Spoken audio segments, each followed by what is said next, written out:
We would all love for the Orioles to go out and get that ace starter this offseason, but nothing they've done since Mike Elias has taken over has shown that they're ready or willing to make that move. So instead, would someone like Patrick Sandoval make more sense for the starter the O's acquire this offseason? I'll answer that question and more coming up on another Mailbag episode of the Locked On Orioles podcast. You are Locked On Orioles, your daily Baltimore Orioles podcast. Part of the Locked On Podcast Network, your team every day. Hey there, Orioles fans. Today is Tuesday, November 21st, 2023, and welcome back into the Locked On Orioles podcast, part of the Locked On Podcast Network, your team every day. As always, I'm your host, Connor Newcomb. And coming up on today's episode, we are opening up the mailbag once again. Little Mailbag Tuesday action on today's pod is yesterday we did have some news to talk about with the non-tender deadline being Friday evening, recording yesterday for the first time since then, but still getting the weekly mailbag in there here on a Tuesday episode. Got 6 questions to get to here on the mailbag, all from you, the listeners. We're going to talk a little bit about Mike Elias, a little bit about Brandon Hyde, a little bit about Coby Mayo. We'll talk about what the Orioles can learn and shouldn't learn from teams like the Rays, Guardians, and the Brewers, and then a bit about a potential trade candidate on the starting pitching market for the Orioles this offseason. But that's all coming up on this episode of the Locked On Orioles podcast. Before we get there, though, just want to thank you for making Locked On Orioles your first podcast listen of the day, even here in the offseason. We thank you to the everydayers out there who make Locked On Orioles their first listen every day. And again, in a couple weeks here, we'll be shrinking down to 3 days a week, generally Monday, Wednesday, and Friday, but I will still have all the Orioles news, notes, and analysis throughout the offseason as the O's hopefully start to add to this team and go a little deeper into the postseason in 2024. But make sure to subscribe to the pod wherever you listen. Leave us a 5-star rating and a review if you can. And also check out the podcast on YouTube. Make sure you like, comment, and subscribe to the Locked On Orioles YouTube page. And that's one of the places where you can send in mailbag questions. If you're not hearing your question answered on this mailbag episode, don't worry. We're doing a mailbag every single week throughout the offseason, generally on Mailbag Mondays. You can get the questions in lockedonorioles@gmail.com or leave them right here in the YouTube comments on any of these videos, and we'll get to them on a future mailbag. But let's jump right into our first question of the day. It comes from Izzy via email, who asks, when will the Orioles renew Brandon Hyde's contract? It's kind of a layered question. It's something I've talked about, I think, a couple of times on this episode. It's been written about a bit before.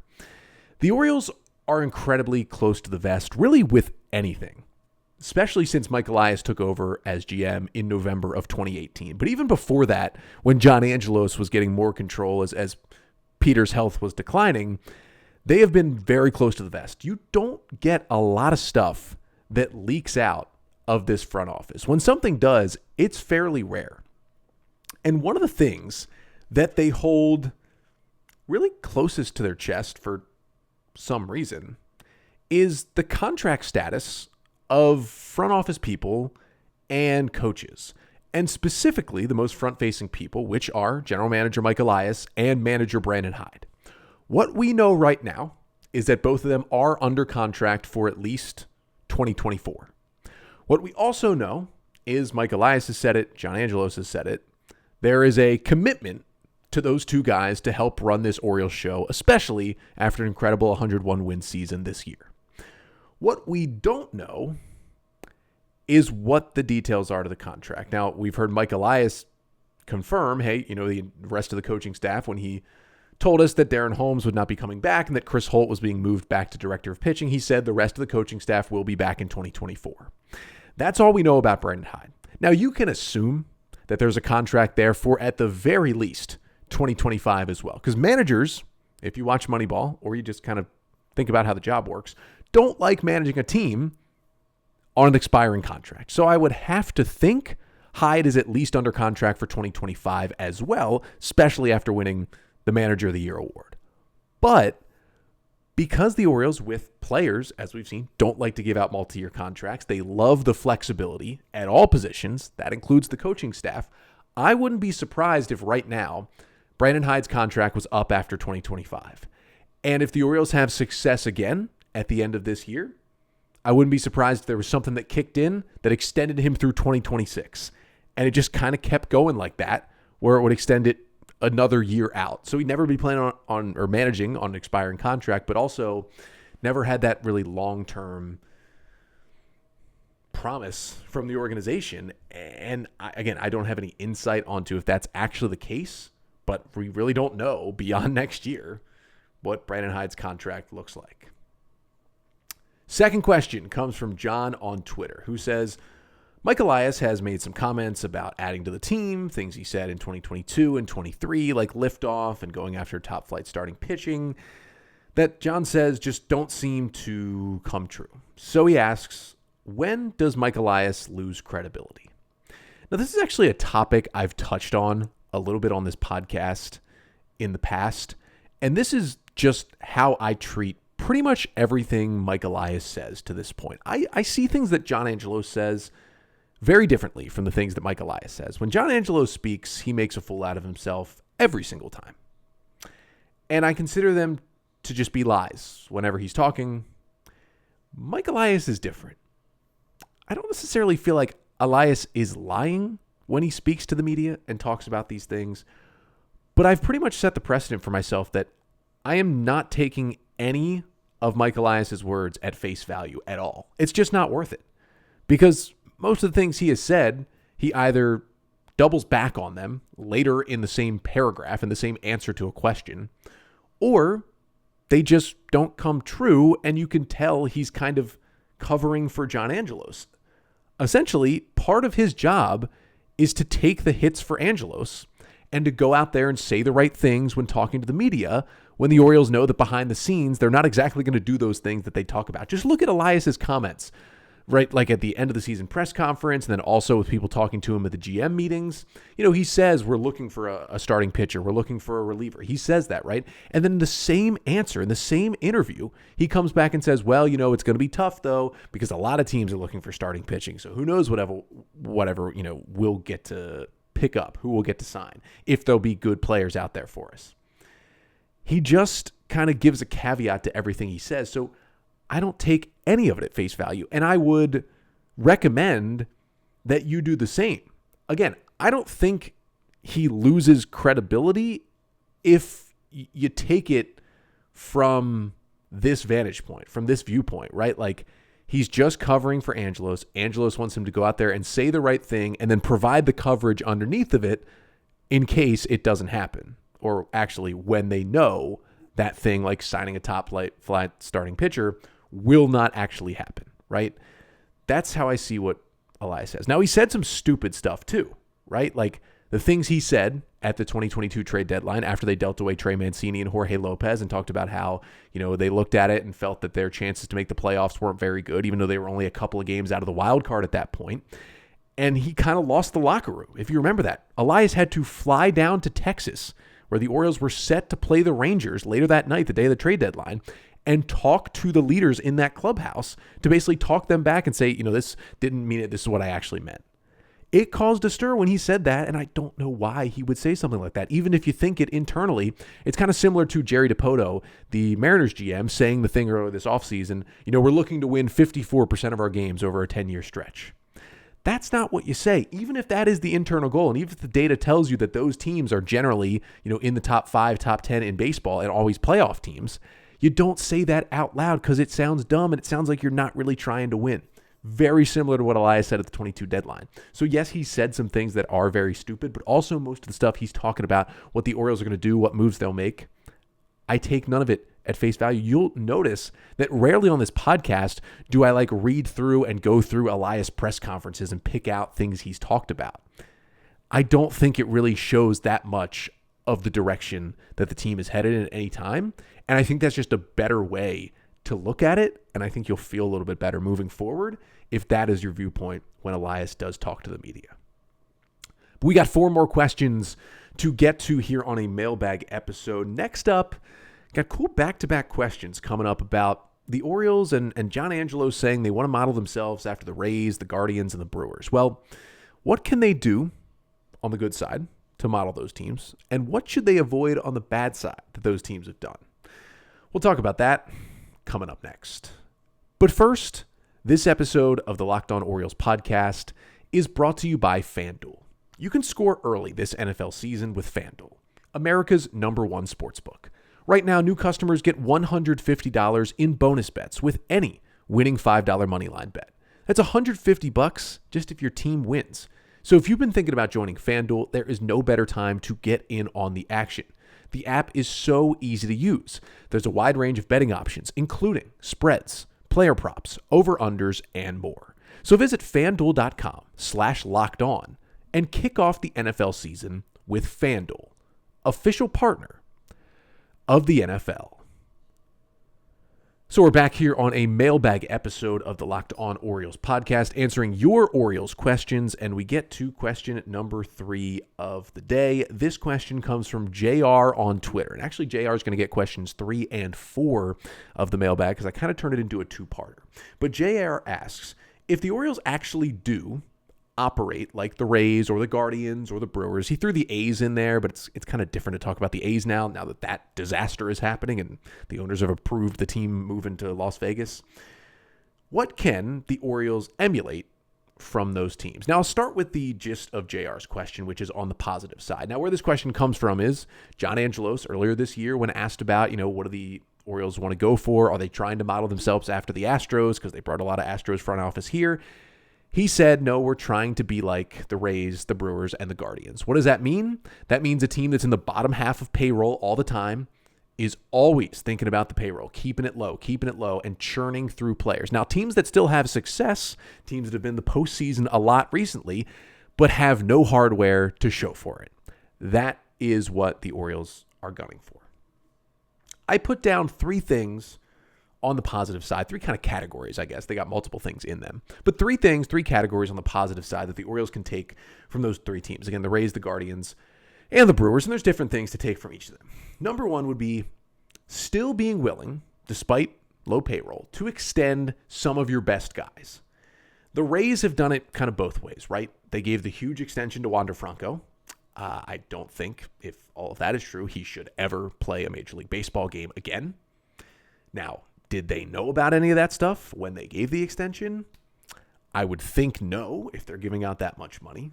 But still, on the baseball field, he was an incredible talent, and they wanted to keep him around for 11 years. Now that has all changed, but it seemed like good business back then. And also, they've gotten cheaper extensions for some of their important players. Brandon Lau, Yandy Diaz, Jeffrey Springs, Pete Fairbanks. All these guys have signed pretty solid, shorter, lower money extensions to keep them around longer that kind of benefited the player and benefited the team.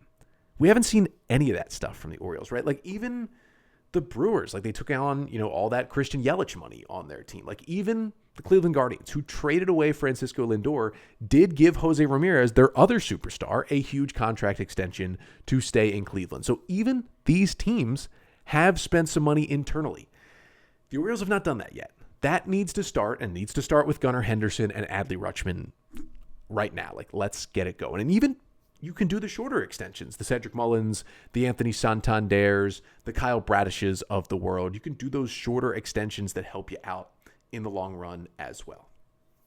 Number 2 on the list is creating and maintaining a player development machine. I think the Orioles have at least created it on the hitting side at this point.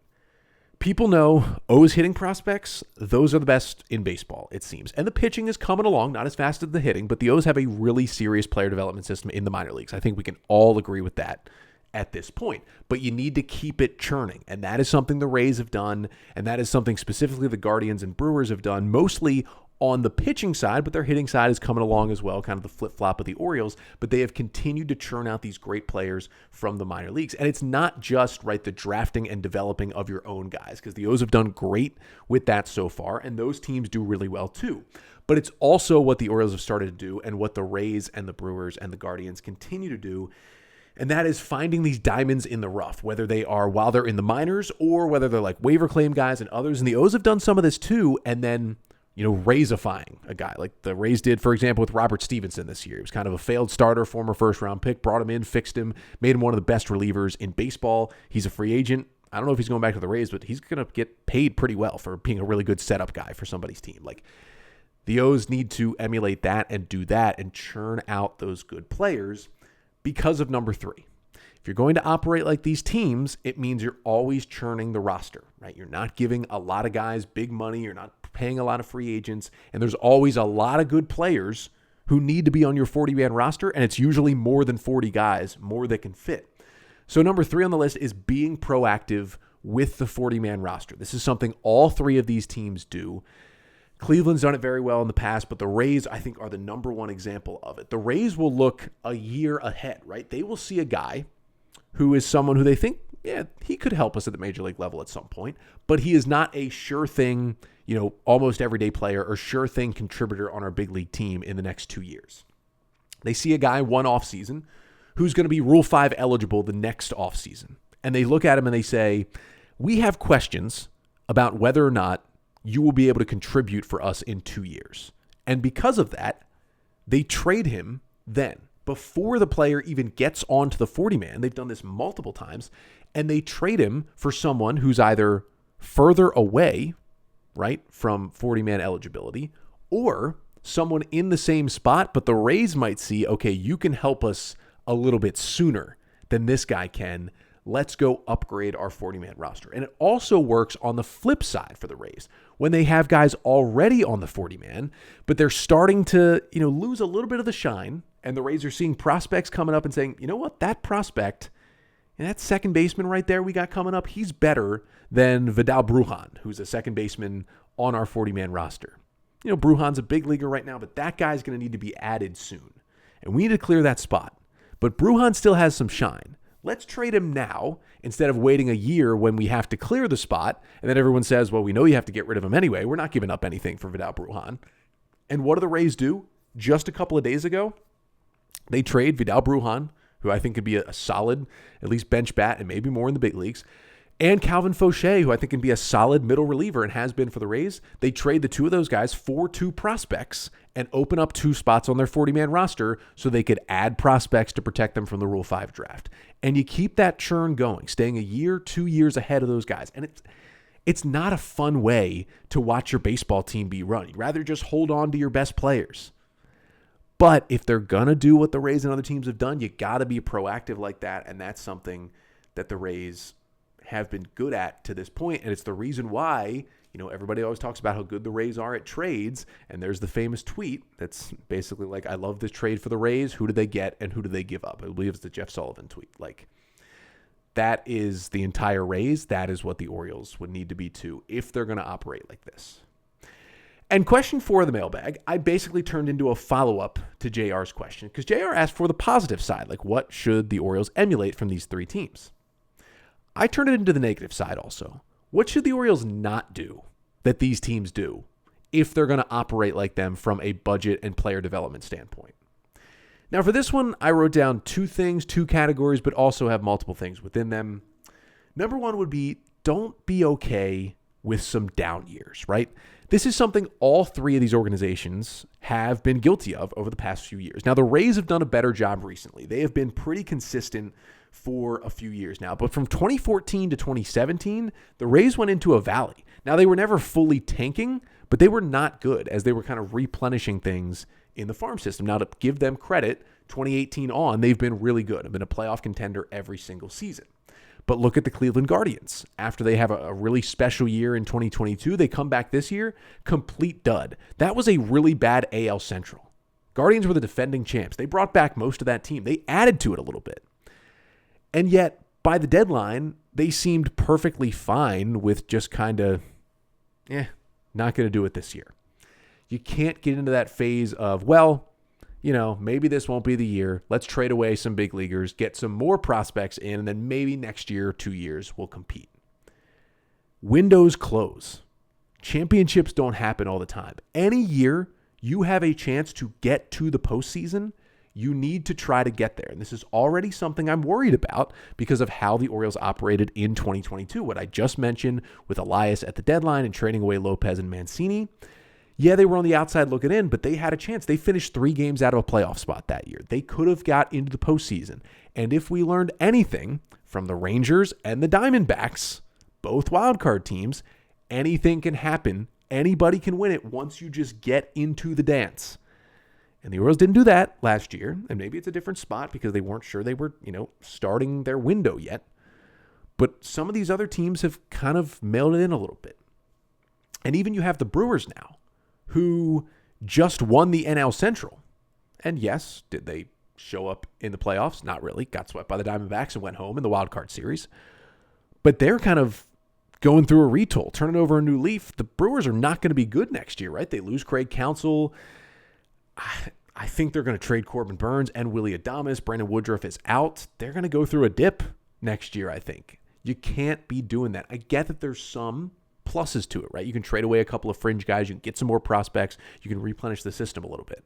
But every bite at the apple you have to take it in the postseason, especially when you don't have that title yet. You got to get that first title, and any year could be it if you just get in. It doesn't matter if you scrape your way in as the final wildcard team. The Diamondbacks had 84 wins and went to the World Series.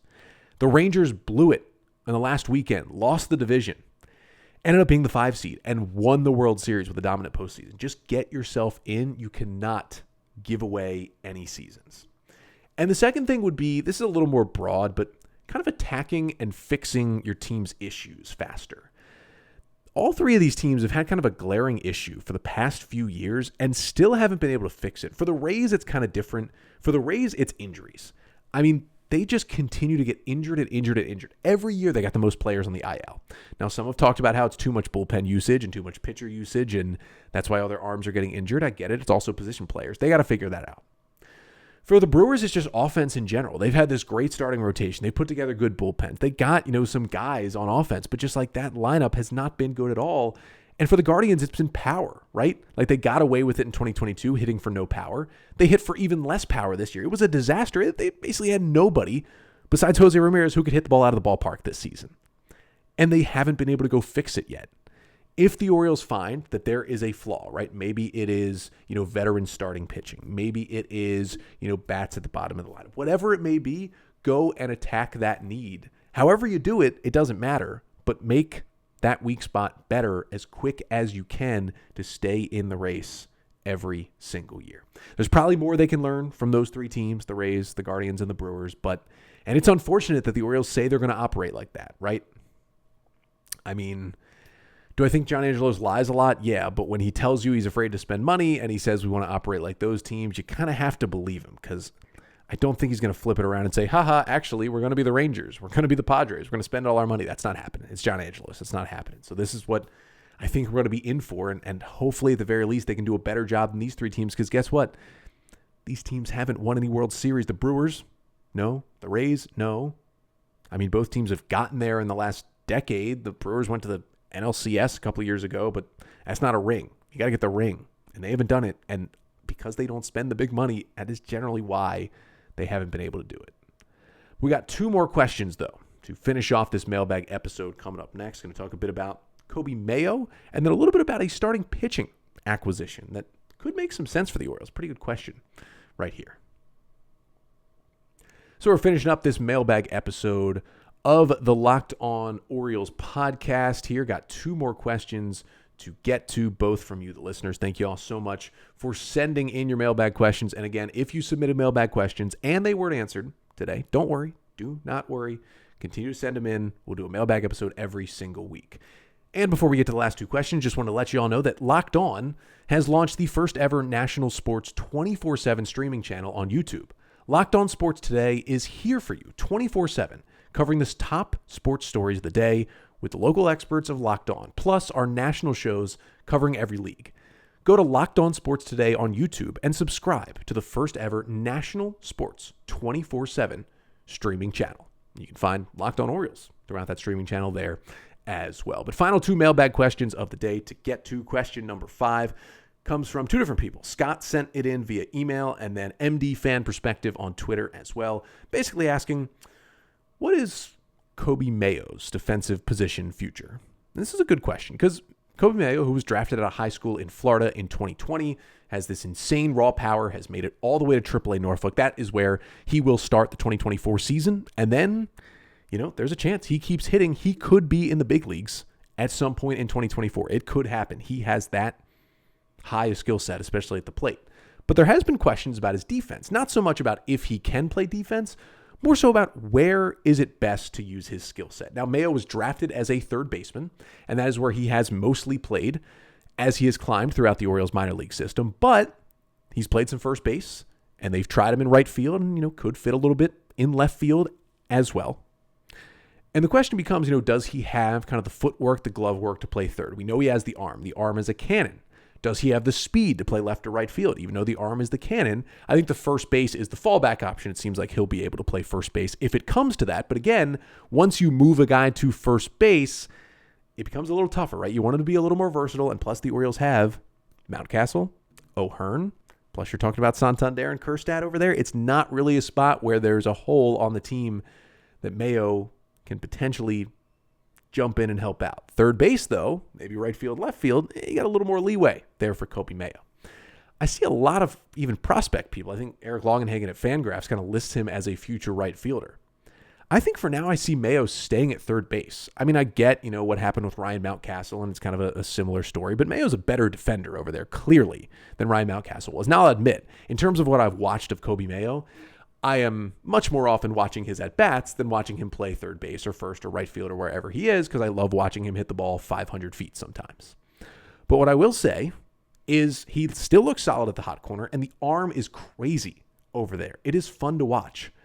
So for me, I would love for him to be versatile, right? I would love for him to be at third, to be in right, to be able to play left, to be able to play first base, but I would keep that primary position at third base, not just because there's an opening there, but that's his spot, and I don't think he's lost it yet from how he plays defensively. Now, he could prove me wrong and show that he's struggling there and get moved out, but right now, I'm keeping Mayo at least at third base for now. And the sixth and final question of today's Mailbag episode comes from Adit on Twitter, who asks, is someone like Patrick Sandoval or another non-ace Mike Elias former draft pick the most likely starting pitcher trade acquisition for the Orioles this offseason? Really good question from Adit, and really good research here, because if you've noticed, and it's been more so in the early years of the rebuild, but since Elias took over in November of 2018, it's been just about 5 years on the dot since Mike Elias was hired as Orioles GM. It's been a lot of guys that Elias, was in charge of, had on the Astros or had on the Cardinals even back in the day, that have played for the Orioles, especially during the leaner years of the rebuild. He loves going to guys who he knows, he scouted, he helped to draft, and going back to them when they are available.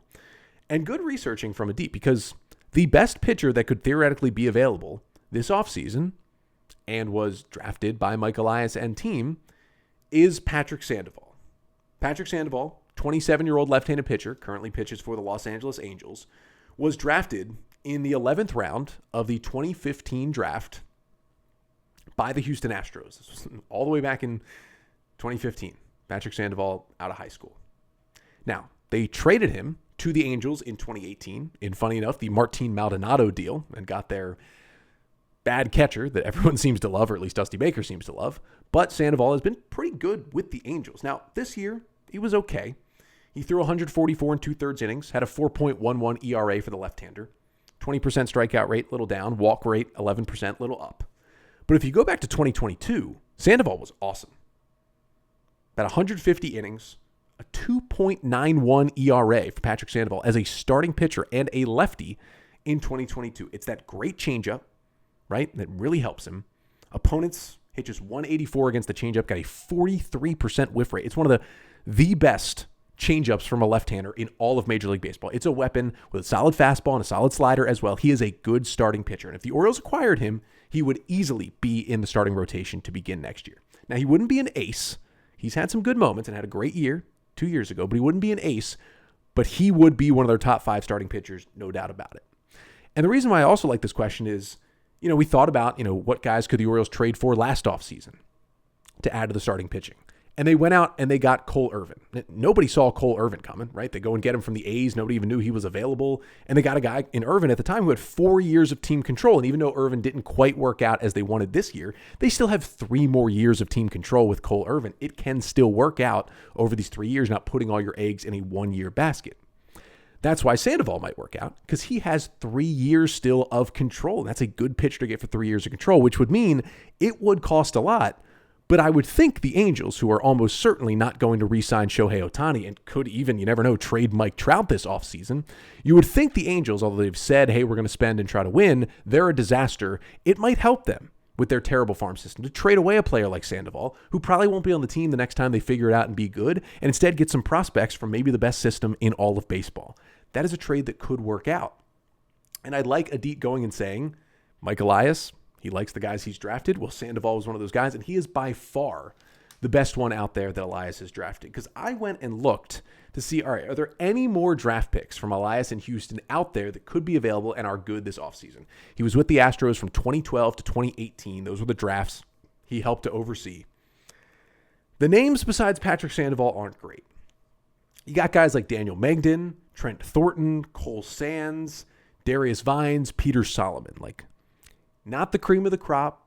Some of these guys are like free agents you can sign to a minor league deal. Some, it's not anything close to Patrick Sandoval. Even went back and looked at his time with the Cardinals from 2007 to 2011. You got some names that are available this offseason. Shelby Miller, Joe Kelly, Lance Lynn, all available as free agents this year, but also a little bit different, and only Lynn is still a starter at this point. So really, if you're looking for that Astros or that Mike Elias connection, and you're looking for that guy who, if the Orioles are going to make a trade, they're going to do it just like last year, a guy we never even thought of, maybe Patrick Sandoval is actually that guy. And this might be an incredible find from Adit on Twitter. So great question. Love the find. I'm kind of on board. I would like to see Patrick Sandoval in this rotation. I think him plus a free agent signing, O's could be ready to roll in 2024. But thank you all so much for getting in your mailbag questions. Again, we'll be doing them every single week. We will be back tomorrow on the podcast, continuing to talk Orioles baseball. But until then, I'm Connor Newcomb, and this has been the Locked On Orioles podcast, part of the Locked On Podcast Network. Your team every day.